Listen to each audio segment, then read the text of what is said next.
How did one pirate become the most wanted man on Earth in 1695? By kings, empires, and the world's most powerful nations. His single act triggered the world's first global manhunt, with bounty hunters deployed across 3 continents. But what did Henry Every do that made every nation lose its mind? Henry Every started life as nobody special in 1659. Devon, England gave him salt air and fishing boats. His childhood remains a complete blank. The guy was basically a walking mystery before he even became famous for it. Think about it. Most famous people leave traces everywhere. Birth certificates, neighbors who remember weird things they did as kids. Every? Nothing. Maybe he was just really good at keeping secrets from day one. The Royal Navy grabbed him young, learn the ropes, follow orders, get paid almost nothing. Navy life taught him navigation and combat, but royal service had serious downsides. Terrible food that would make prison meals look gourmet. Officers who treated sailors like dirt under their fancy boots. Disease spread through cramped ships like wildfire. Every learned to survive harsh conditions and gained respect from fellow sailors who saw him as reliable under pressure. When storms hit and everyone else was panicking, Every stayed calm. He never complained about the terrible conditions or picked fights with difficult officers. The Royal Fleet was brutal training, but it shaped him into someone who could lead desperate men. Basically, a floating boot camp with more rats. Every jumped to merchant ships and privateers. Better money, fewer rules. By 1693, he was first mate on the Spanish expedition ship Charles II. The ship anchored in a Spanish port and stayed there. Weeks passed, then months. The crew waited for wages while Spanish officials made empty promises. Waiting for pay from Spanish bureaucrats was like waiting for calm seas during a hurricane. Anger spread through the ship. Sailors deserted when they could.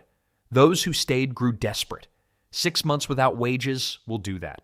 While the captain drank ashore, Every convinced the crew to take the ship.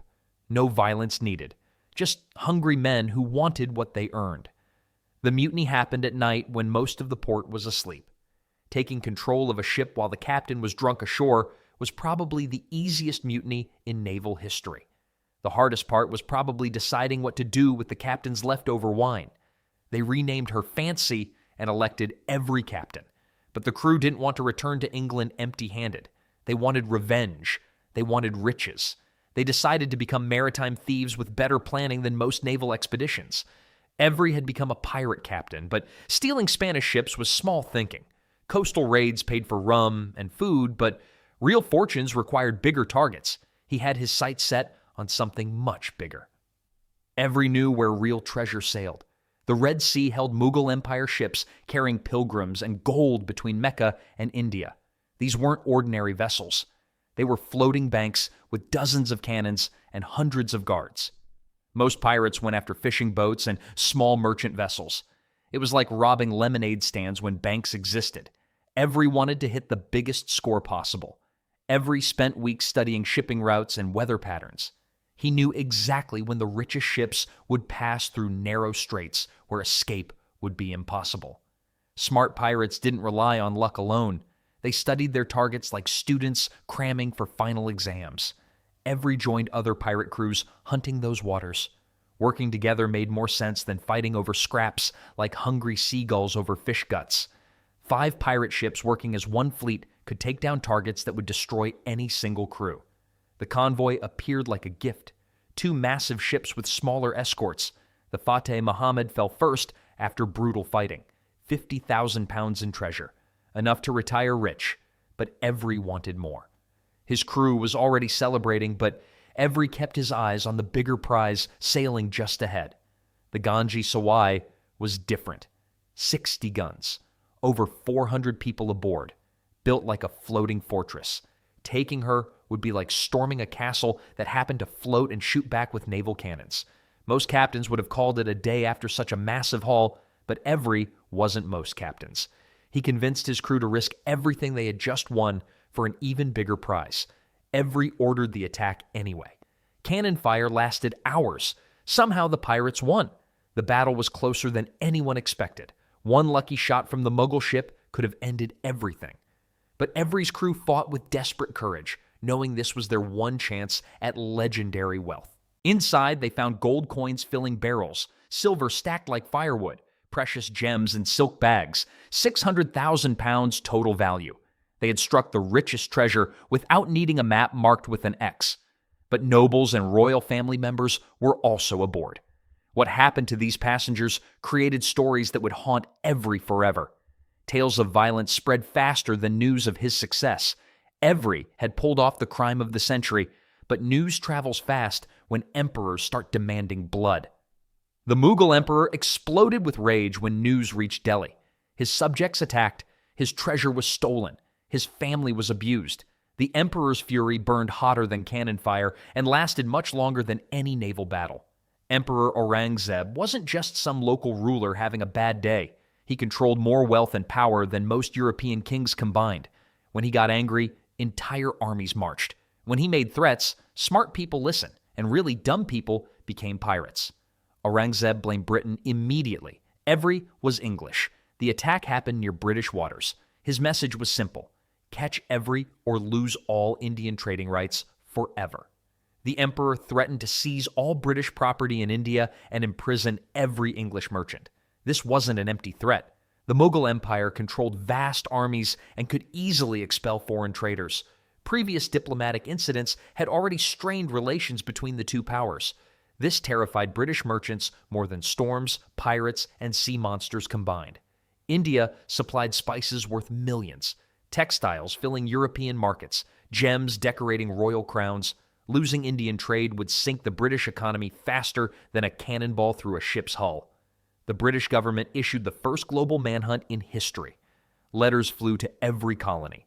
Naval commanders got orders to search suspicious ships. 500 pounds reward was posted for every's capture. That was more money than most people earned in 20 years. The manhunt involved dozens of warships and hundreds of soldiers across 3 continents. Every had accidentally become the first global fugitive without even trying. He was like the world's first international celebrity, except everyone wanted to hang him instead of getting his autograph. Wanted posters appeared from London to Boston to Bombay.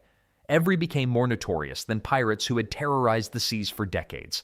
Several crew members were arrested and dragged to London in chains. But Every himself vanished completely. No trace, no sightings, no clues. British officials searched everywhere. They questioned captured pirates. They offered pardons for information. Nothing worked. The East India Company paid enormous reparations just to keep trading. Every single raid had almost destroyed centuries of relationship building.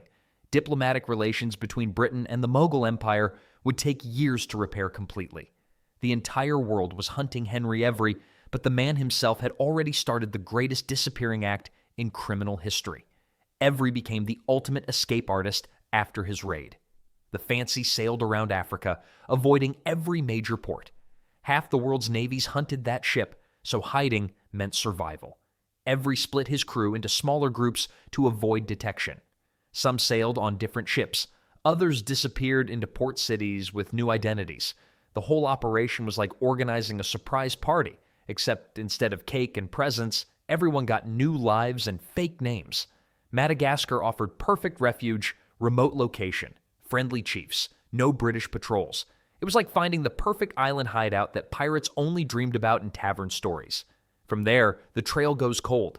Some reports claimed that Every bribed Caribbean officials. Others insisted he returned secretly to England.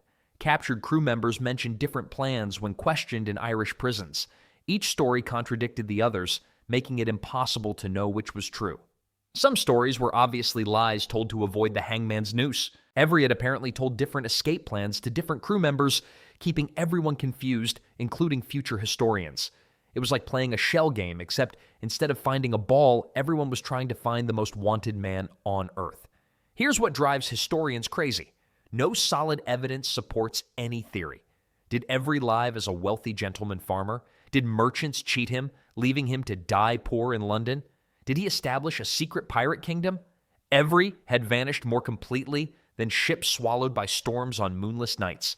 Even professional bounty hunters who track criminals for a living couldn't find a single reliable clue. The Fancy vanished just as completely. Ships that size don't evaporate, but this one did. Some think Every deliberately sank her. Others believe storms claimed her. The vessel that made him famous became another mystery. Like losing your car keys, except your car was a giant ship and half the world was helping you look. One thing stayed consistent. Every was never confirmed dead or captured. The British kept his case open for decades. Officially, Henry Every remained at large until proven otherwise. He had achieved what most criminals only dream about, disappearing with treasure while the world's navy sailed in circles looking for him. But Every's greatest heist had consequences that would reshape the world. Every's raid changed international law forever. Embarrassed British officials created new codes allowing pirate arrests anywhere worldwide. No more safe harbors. Every had accidentally forced governments to cooperate like rival captains joining forces against a common enemy. The East India Company militarized their merchant fleets. More cannons, armed guards, increased naval patrols. Every success cost them millions in security measures. Ships that once carried only trade goods now sailed like warships ready for battle. Maritime trade became an armed business almost overnight after Every's demonstration of vulnerability.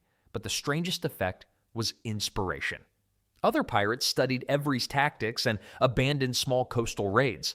Why steal fishing boats when treasure fleets sailed regular routes? Every had shown pirates that thinking bigger led to stealing bigger. His strategies became standard. Fast ships, careful planning, team up when needed, target biggest prizes. Future famous pirates like Blackbeard followed blueprints pioneered by Every's crew. Every had essentially written the pirate playbook that criminals would follow for the next century, like a how-to guide for maritime misbehavior.